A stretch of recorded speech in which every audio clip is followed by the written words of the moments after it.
Good afternoon to all of you. Am I audible? Yes, sir, you're audible, sir. Thank you so much. I welcome each and every one of you to this Constitution Awareness Campaign. As we are all aware, systematically IHM Chennai has been part of the government's initiative in spreading awareness on the Indian Constitution to its youth. And taking forward this particular session welcomes each and every one of you to understand how the making of Indian Constitution succeeded through a documentary film called Making of Indian Constitution. So this is going to be a very, very educative, informative, and a knowledgeable session for each and every one of us. On behalf of all the students, staff, head of the department, and the principal in charge of IHM Chennai, I welcome each and every one of you to this Constitution Awareness Campaign activity.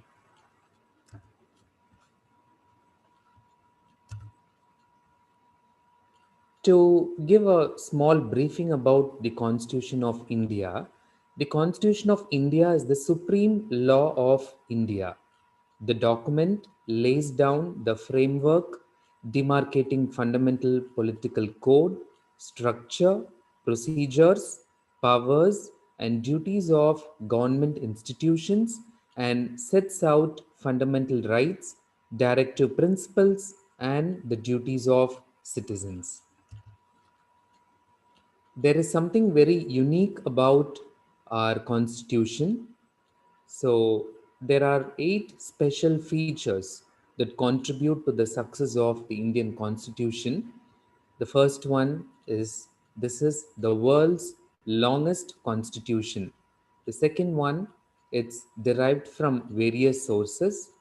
And the third feature is it establishes a federal system with unitary features. And the fourth one is it emphasizes on parliamentary form of government and it assures a balance between the sovereignty of parliament and judicial supremacy. And it is independent and integrated judicial system.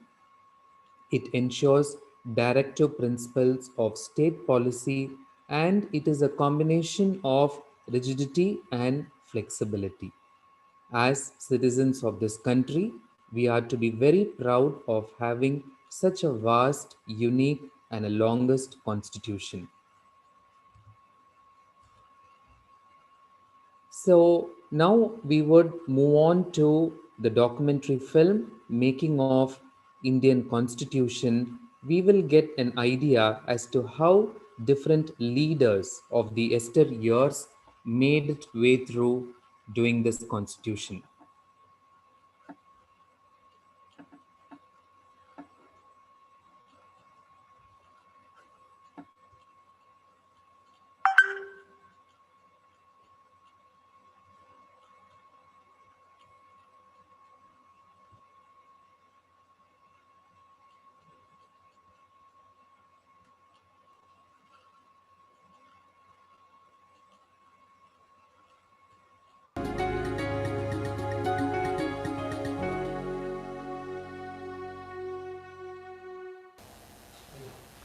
Hello and a very warm welcome to this special program on the journey of making of Indian Constitution.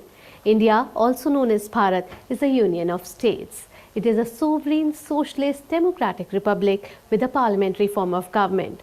The republic is governed in terms of Constitution of India, which was adopted on 26 November 1949 and came into effect on 26 January 1950. It is the same day when the country celebrates Republic Day. The adoption of Constitution of India is celebrating 69 years of its existence. In this program, let us look at how Constitution of largest democratic republic in the world has been created. I am your Constitution, Constitution of Independent India. I was adopted on 26 November 1949 and came into effect just 2 months after on 26 January 1950. On this day, I made India sovereign, socialist, secular and democratic republic. With my coming into force, I gave citizens justice, equality and liberty and endeavor to promote fraternity among them. To make people understand my importance and spread thoughts and ideas of my father, Dr. B.R. Ambedkar, Constitution Day or Samvidhan Divas is celebrated on November 26 every year. It will be the 4th year when my country will be celebrating Constitution Day. The Prime Minister of India, Narendra Modi, after being sworn in for 1 year, declared 26 November as Constitution Day in year 2015. A host of events were planned by the government in 2015, which was also the 125th birth anniversary of my architect, Dr. B.R. Ambedkar. आज ही के दिन भारत के संविधान को स्वीकृति दी गई थी। भारत सरकार ने इसे संविधान दिवस के रूप में हर वर्ष मनाने का निर्णय किया है। देश भर में संविधान के प्रति जागरूकता बढ़े, विद्यार्थियों में भी संविधान के प्रियम्बल का पाठ हो और एक सहज अपने स्वभाव का हिस्सा बने धीरे धीरे, ये हमारा प्रयास है। इसी दिन संविधान सभा ने भारत के संविधान को अंगीकार किया था। इसी उपलक्ष्य में इस दिन को संविधान दिवस के रूप में मनाया जा रहा है। हमारे संविधान मसौदा समिति के अध्यक्ष डॉक्टर B.R. अम्बेडकर जी एवं उस सभा के सभी गणमान्य सदस्यों के सम्मान में मनाया जाने वाला यह दिन उन सभी की विद्वत्ता, दूरदृष्टि एवं लोकतांत्रिक सोच के प्रति राष्ट्र की आदरांजलि है। मुस्लिम समाज के कुल मिलाकर 72 फिरके होते हैं। 72 फिरकों से अधिक फिरके मुस्लिम समाज के नहीं हैं। 72 के 72 फिरके इस्लाम को मानने वाले किसी देश में प्राप्त नहीं होते हैं। यदि 72 के 72 फिरके यदि मिलते हैं तो दुनिया के इकलौते देश केवल भारत में मिलते हैं अध्यक्ष महोदया, और कहीं नहीं मिलते। इस हकीकत को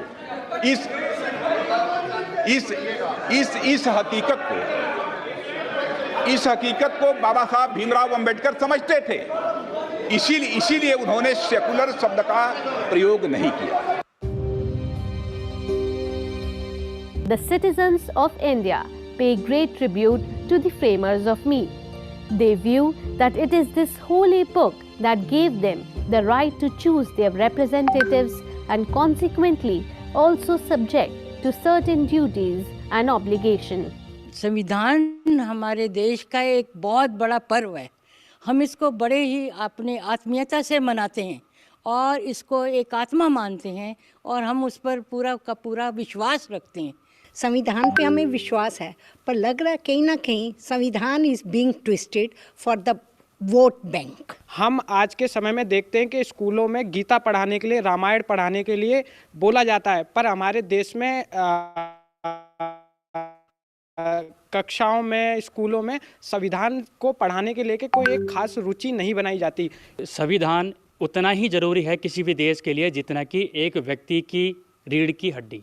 अगर किसी व्यक्ति की रीढ़ की हड्डी निकाल दी जाए या ख़राब हो जाए तो वो व्यक्ति हर तरह से चलने में, बोलने में असमर्थ हो जाता है। उसी प्रकार अगर कॉन्स्टिट्यूशन की पहचान सही से देश में ना करी जाए तो उस देश का डेवलपमेंट बिल्कुल ख़त्म हो जाएगा। कॉन्स्टिट्यूशन में रिजर्वेशन का प्रावधान है, वो बैकवर्ड क्लासेस के लिए है। तो बैकवर्ड क्लासेस में मैं कहना चाहूँ सामान्य वर्ग है उसमें बैकवर्ड क्लासेस होती है, तो उनको आरक्षण क्यों नहीं देते? American lawyer Patrick Henry once said, "The Constitution is not an instrument for the government to restrain the people.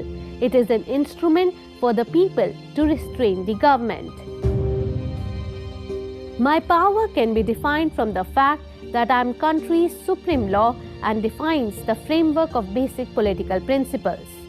I am a living document and establishes the main organs, executive, legislature and judiciary, defining their powers, demarcating their responsibilities, and regulating the inter-se relationship. The Holy Book lays down the basic structure of governance and the relationship between the government and the people. The rights and duties of citizens are too spelled out. It is the mother of all other laws of the country. Every law enacted by the government has to be in conformity with me. Constitution is the base of India, the Atma of India. Constitution is the document which gives us unity, sense of unity, civilization, belonging, and Constitution unites us, the most uniting factor. Constitution is the soul of democracy. India is a democracy with a federal system of government. One of the strengths of the Constitution is that it is a dynamic instrument that can evolve with time either by interpretation or amendment. Basic structure of the Constitution cannot be altered or destroyed with constitutional amendments. I have been derived from Latin word constituto, used for regulations and orders, mostly imperial enactments. The world's longest constitution is me.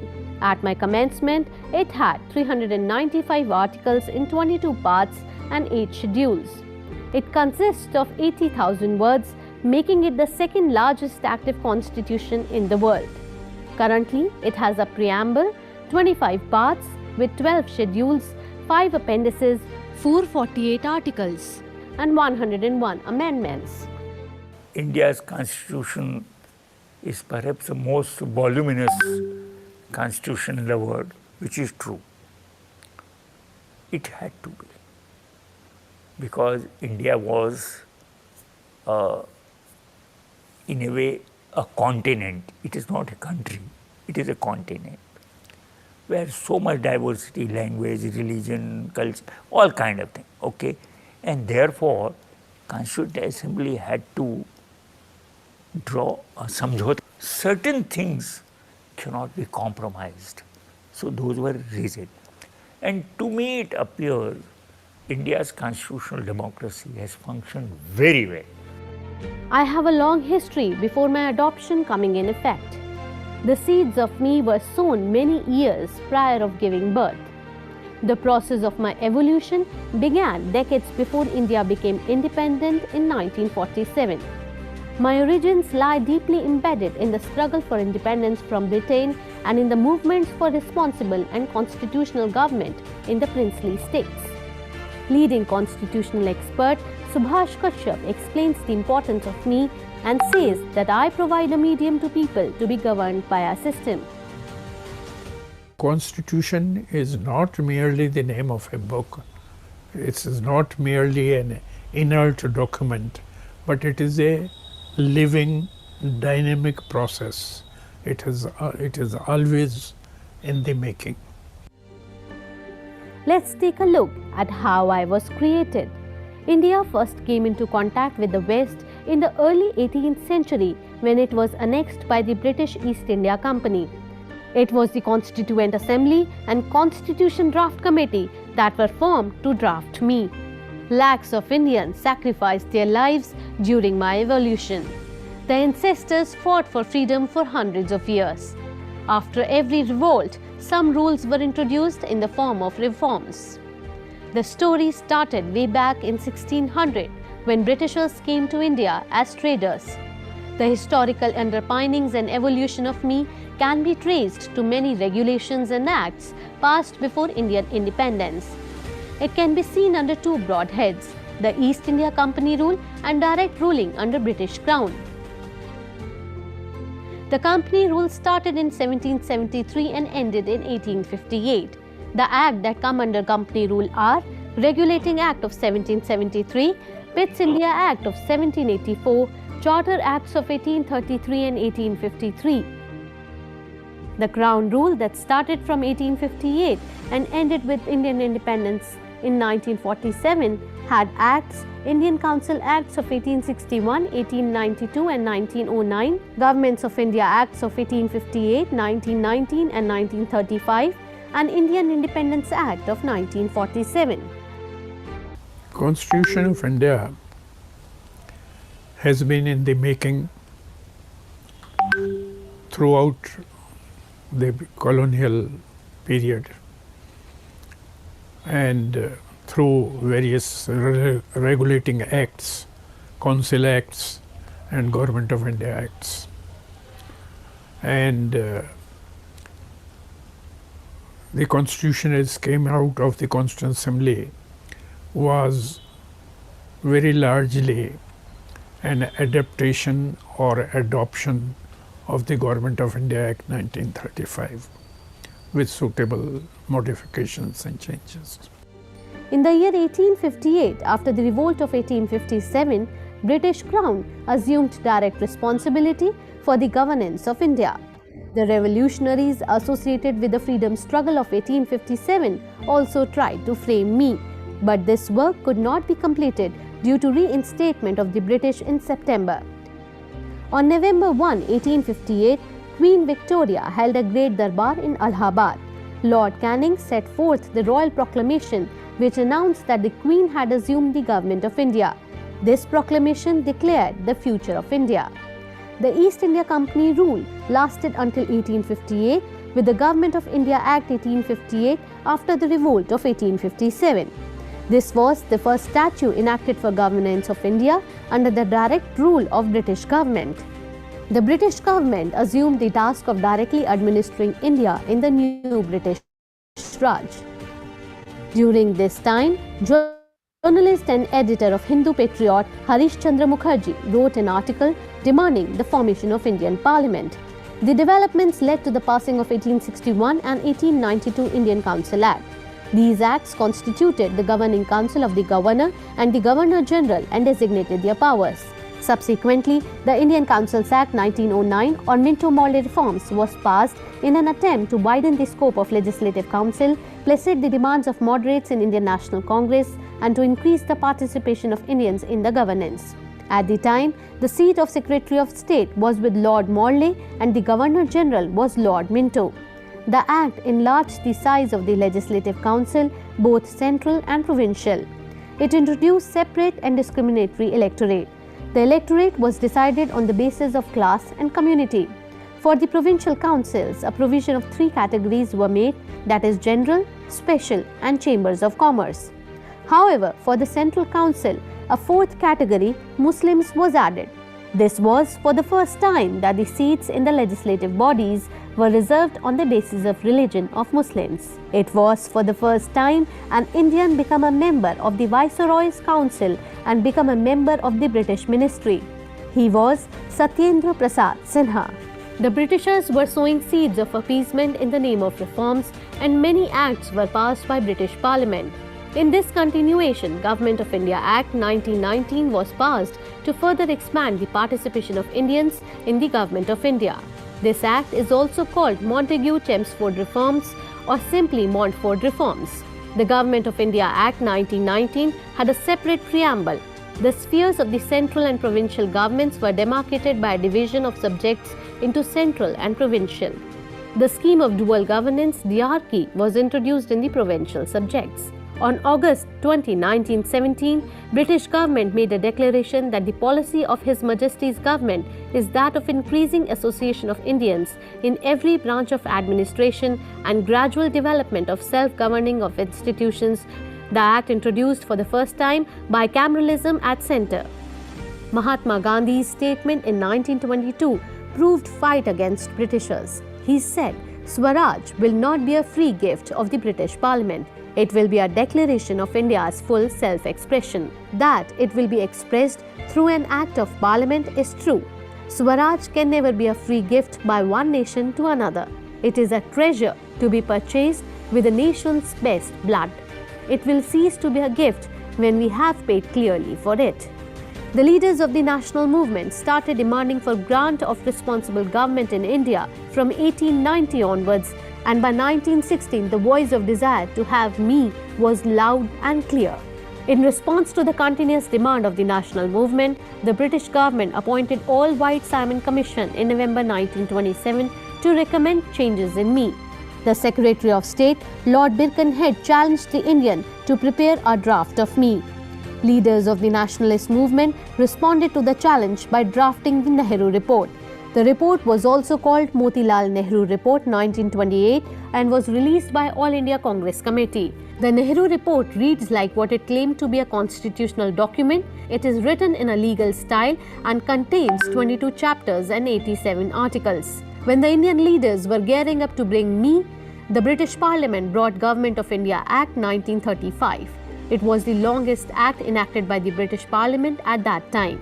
The main features of the Government of India Act 1935 were abolition of provincial diarchy and introduction of diarchy at centre, abolition of Indian Council and introduction of an advisory body in its place, provision of an All India Federation with British India territories and princely states, elaborate safeguards and protective instruments for minorities, supremacy of British Parliament, increase in size of legislatures, extension of franchise, division of subjects into 3 lists and retention of communal electorate, and separation of Burma from India. Congress totally rejected the 1935 Act and contested the provincial legislature for the demand of the new Constituent Assembly. The demand for new Constituent Assembly could be read in the Congress Manifesto for the year 1936-37 elections. Constitution was in the making before independence. I should add that the Constitution has been in the making even after 1950. The Constitution of India is the rule book for the democratic governance of India. The Constitution of India is framed by the Constituent Assembly established under the Cabinet Mission Plan of 1946. After the break, we'll look at what were the challenges faced by the Constituent Assembly and how the Constitution took the final shape.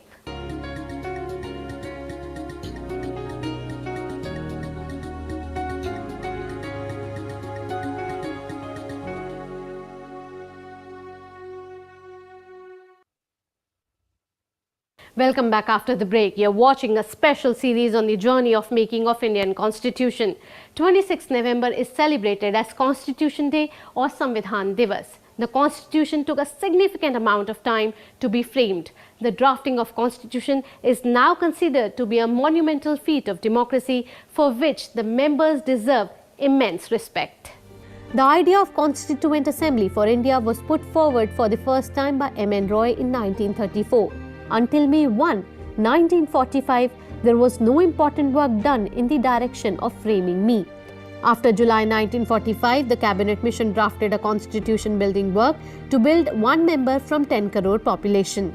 This offer unfortunately did not spell out, as the vague aspect proved that the British reluctantly agreed to this idea of Constituent Assembly and were not serious about its implementation.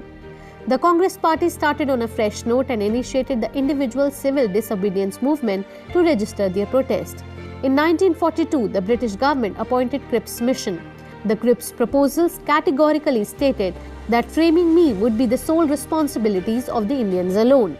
In July 1946 itself, a committee consisting of Nehru as the chairman and Asif Ali, K.T. Shah, D.R. Gadgil, K.M. Munshi, Humayun Kabir, R. Sanathan and N. Gopalaswamy Iyengar as members was constituted to prepare material and proposals for framing me.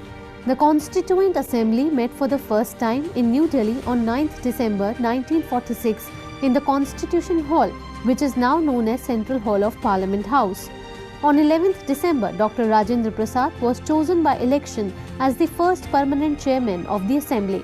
The Constituent Assembly consisted of some of the wisest and the most learned men, distinguished jurists and others.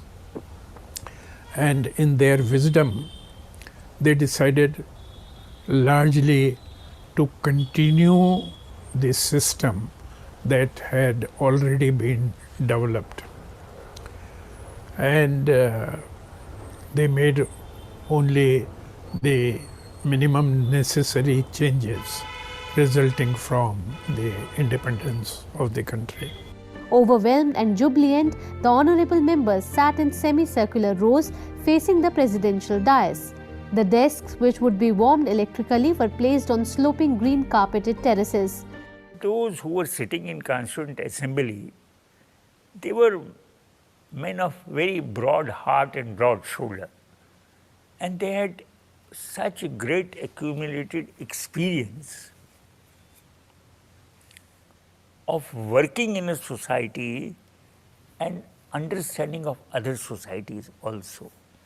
That was a very important factor which was behind the kind of constitution we have, number one.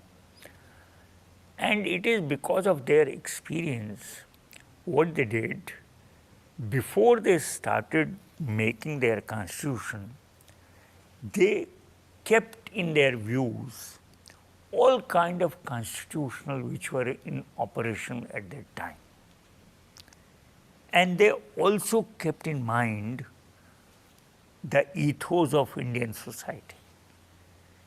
They kept in mind that India has been under the British regime for more than 2 centuries. Number two, they also knew that some kind of parliamentary system India has already experienced, maybe 1935 Act, maybe the later commission. So some exposure was there. Those who adorned the first row were Pandit Jawaharlal Nehru, Maulana Abul Kalam Azad, Sardar Vallabhbhai Patel, Acharya J.B. Kriplani, Dr. Rajendra Prasad, Sarojini Naidu, Hari Krishna Mehtab, Pandit Govind Ballabh Pant, Dr. B.R. Ambedkar, Sarat Chandra Bose, C. Rajagopalachari and M. Asaf Ali. 207 representatives, including 9 women, were present. The last 2 days, Dr. Ambedkar and Dr. Rajendra Prasad, both in different words, had said that whether the constitution proves to be good or turns out to be bad will depend upon how it is actually worked in practice, and who are the people who are called upon from generation to generation to work it. If they are men of character, if they are men of competence, men of integrity, then even if the constitution has some defects, it will prove to be good. The inaugural session began at 11 a.m. with the introduction of Dr. Sachidananda Sinha, the temporary chairman of the assembly, by Acharya Kriplani. The first day's proceeding ended after all the 207 members present submitted their credentials and signed the register. The Constituent Assembly took almost 3 years, 2 years, 11 months and 17 days to be precise, to complete its historic task of drafting the Constitution for independent India. During this period, it held 11 sessions covering a total of 165 days. Of these, 114 days were spent on the consideration of the draft constitution. As to its composition, members were chosen by indirect election by the members of the provincial legislative assemblies according to the scheme recommended by the Cabinet Mission. The total membership of the assembly was to be 389. However, as a result of the partition under the Mountbatten Plan of 3rd June 1947, a separate constituent assembly was set up for Pakistan and representatives of some provinces ceased to be members of the assembly. As a result, the membership of the assembly was reduced to 299. On 13 December 1946, Pandit Jawaharlal Nehru moved the objectives resolution. This Constituent Assembly declares its firm and solemn resolve to proclaim India as an independent sovereign republic and to draw up her future governance as me. This resolution was unanimously adopted by Constituent Assembly on 22nd January 1947. Late in the evening on 14th August 1947, the Assembly met in the Constitution Hall and at the stroke of midnight took over as the Legislative Assembly of an independent India. The notable constitutions of other countries were first consulted. They accepted American model but not presidency. They accepted British model parliamentary system, but still they gave a lot of power to Indian Supreme Court. So much so that in America, the entire constitution has been rewritten. Entire polity is different than what it was when the constitution was adopted. And largely this happened because American Supreme Court exercised the power of judicial review. On 29th August 1947, the Constituent Assembly set up a drafting committee under the chairmanship of Dr. B.R. Ambedkar to prepare a draft of me. While deliberating upon the draft of me, the Assembly moved, discussed and disposed of as many as 2,473 amendments out of a total of 7,635 tabled. Constitution makers made the constitution partly flexible and partly rigid. The three organs of governance, Parliament, executive drawn out of Parliament and accountable to Lok Sabha, and independent judiciary, they are the pillars of our democracy. The accountability is there, flexibility is also there. Elections, for holding elections, an independent election commission is there. For holding institutions to account, judiciary is there. Judicial review is very vital in our country. I was adopted on 26 November 1949 and honourable members appended their signatures to it on 24 January 1950. In all, 284 members actually signed on my holy book. The then President of Indonesia, Sukarno, was the first guest of honour in India for the Republic Day celebration in 1950. Prem Bihari Narayan Raizada wrote my entire holy book in a flowing italic style in the best calligraphic tradition of our country. Nandalal Bose took up the historic task of beautifying and decorating the original manuscript of me. The original copy of me is kept under helium-filled box in Parliament Library building. I was ready on 26 November 1949 and was implemented on 26 January 1950. We are proud to be the strongest democracies in the world, and it is all because of the extensive and comprehensive constitution that our makers have drafted. Today, as we have entered the 69th year of the making of Indian Constitution, our Constitution still stands as a shining beacon of our democratic governance. And it is all because of our members of the Constituent Assembly that our flag flutters proudly over the Parliament of India. That's all we have in this special series. Thank you for watching. Goodbye.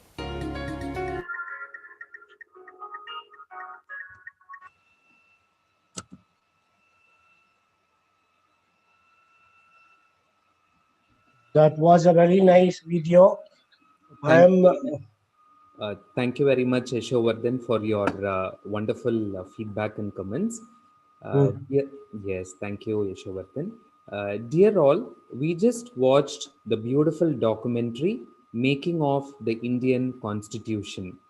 We are touched, we are moved, and we feel proud that our leaders sacrificially established this constitution to whom we are indebted to.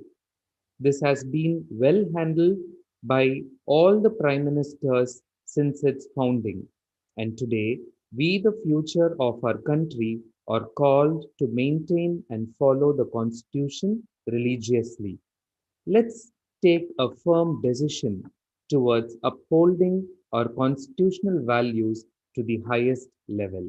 Thank you very much and Jai Hind.